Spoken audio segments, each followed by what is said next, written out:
Hello friends, नमस्कार।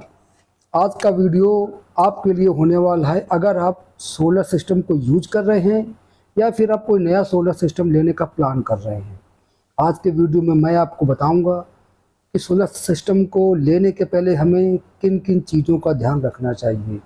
और आज के वीडियो में हम बात करेंगे कि सोलर सिस्टम से लोग खुश क्यों नहीं हैं, क्यों लोग कहते हैं। अगर आप 100 लोगों से बात करेंगे तो 100 में से 90 लोग आपको यही बताएंगे कि सोलर सिस्टम बकवास है, बेकार है, इसको हमें लेने से कोई फ़ायदा नहीं है, कोई बेनिफिट नहीं है।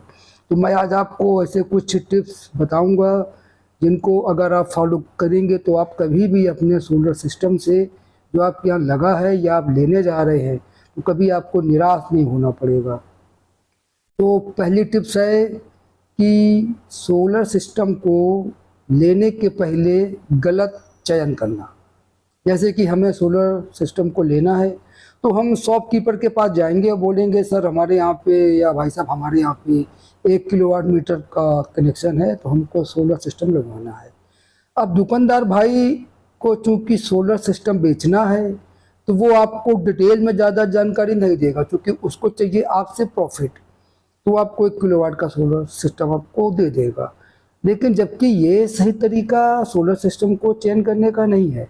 सबसे पहले आपको अपने यहाँ इंस्टॉल्ड मीटर का कितने किलोवाट का लोड है इस पे ध्यान नहीं देना है। आपको चाहिए क्या कि आपके यहाँ पे 24 घंटे का जो भी पावर कंजम्पशन है, सपोज डेट आज सुबह 7 बजे आपने अपने बिजली विभाग के द्वारा लगाए गए बिजली के मीटर की रीडिंग ले ली। अब आज सुबह से लेकर के कल सुबह 7 बजे तक आपको फिर से रीडिंग लेनी है। अब उस पर जो भी कंजम्पशन आया, सपोज डेट आपका वहाँ पे 6 यूनिट पावर कंजम्पशन आ गया, इसका मतलब है कि आपको जो भी सोलर सिस्टम चाहिए वो इतना पावरफुल होना चाहिए कि आपको दिन भर में 6 यूनिट का प्रोडक्शन करके दे। तो पहली चीज़ तो आपको, अब यहाँ पर एक बात आती है कि अब आप जो सोलर सिस्टम लाएंगे उसमें पावर जनरेशन का जो काम करता है वो है आपका सोलर पैनल। अब आप सोलर सिस्टम ले तो आए, दुकानदार ने आपको 1 किलोवाट का दे दिया, लेकिन अब फेल कहाँ पे होगा, क्योंकि आपको दुकानदार ने अपने प्रॉफिट के चक्कर में पॉली सोलर पैनल आपको दे दिए। और पॉली सोलर पैनल का एक दिन का जो जनरेशन है वो 4 यूनिट का है। अब आपके यहाँ कंजम्पशन है 6 यूनिट का, तो अब आप बताइए कि आपको एक्स्ट्रा 2 यूनिट की जो ज़रूरत आपको रोज़ पड़ने वाली है वो कहाँ से आएंगे।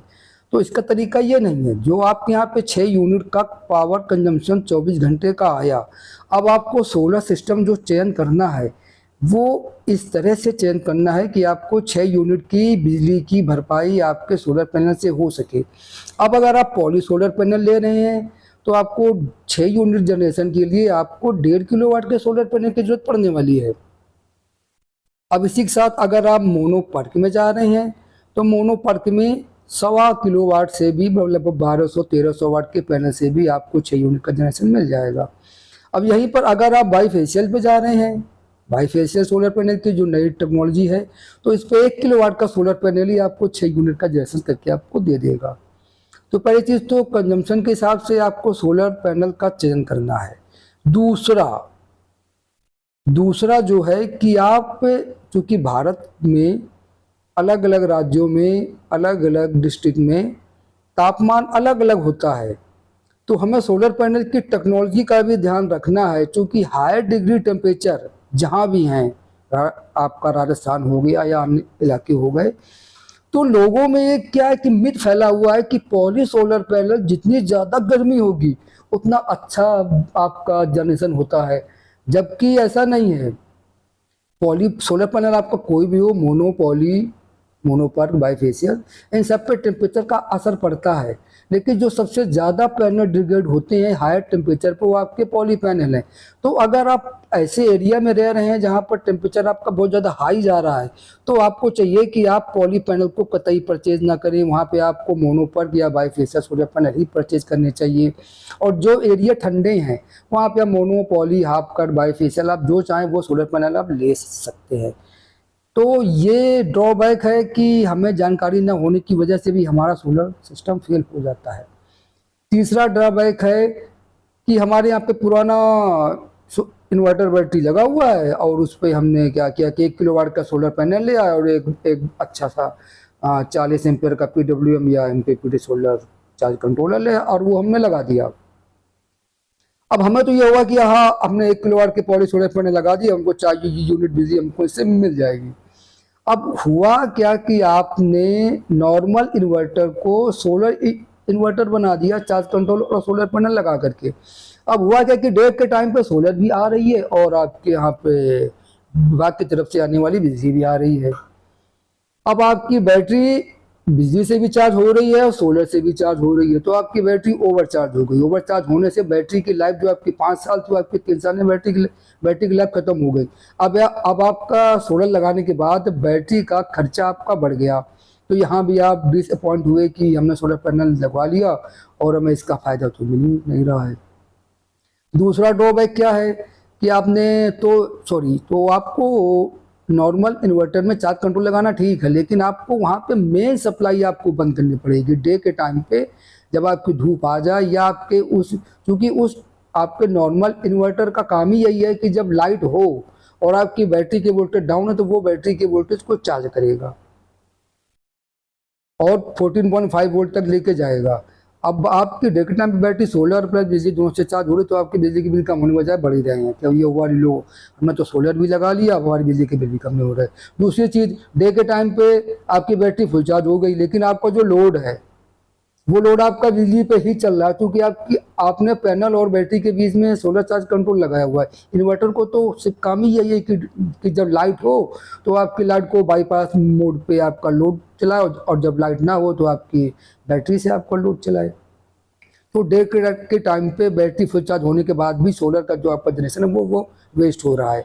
तो यहाँ पे आपको चाहिए कि आप कुछ पैसा डाल करके आप नया सोलर PCU ले लें, क्योंकि सोलर PCU में क्या है कि प्योरिटी होती है कि आपके लोड को डे के टाइम पे सोलर से चलाना है कि बैटरी से या लाइट से।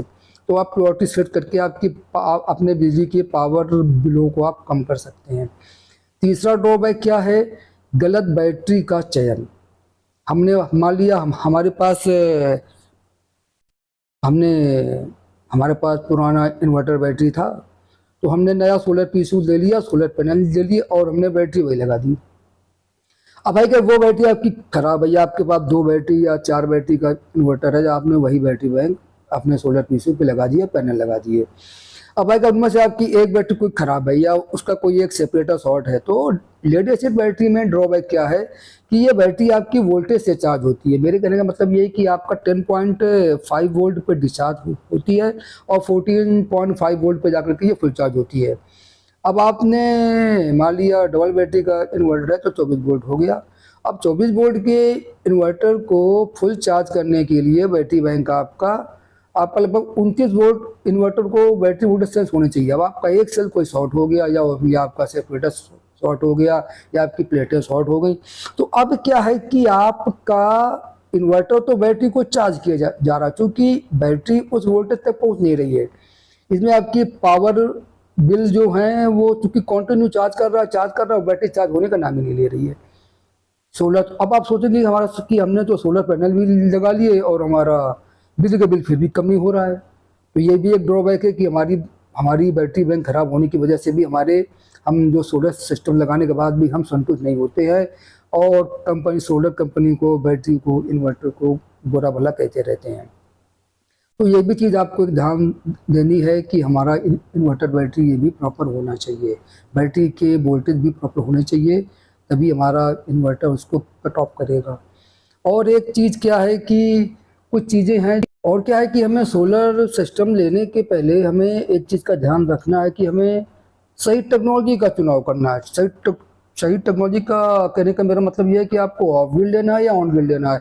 पता चला कि आप शॉपकीपर के पास गए, उसने आपको तो बताया सर 30% गवर्नमेंट की ओर से सब्सिडी भी आपको मिल जाएगी, आप ये सिस्टम आप ले लो। आपने गए और सब्सिडी के चक्कर में आपने ना टेक्नोलॉजी देखी ना आपने कुछ देखा, आपने ऑन ग्रिड सोलर सिस्टम लगवा दिया, तो कितनी गवर्नमेंट आपको ऑन ग्रिड पर ही आपको सब्सिडी प्रोवाइड करा रही है। अब पता चला कि आपके यहाँ पे डे के टाइम पे तो 2 से 3 घंटे का पावर कट है, अब ऑन ग्रिड सिस्टम का ड्रॉबैक क्या है कि पावर कट होते ही वो सिस्टम आपका बंद हो जाता है। अब डे के टाइम भी आपको लोड चलाना है तो आपको एक्स्ट्रा एक इन्वर्टर बैटरी की ज़रूरत पड़ने वाली है। तो यहाँ भी आपका जो खर्चा कम होना था वो खर्चा बढ़ गया, क्योंकि सोलर का जनरेशन एक लिमिटेड टाइम के लिए है।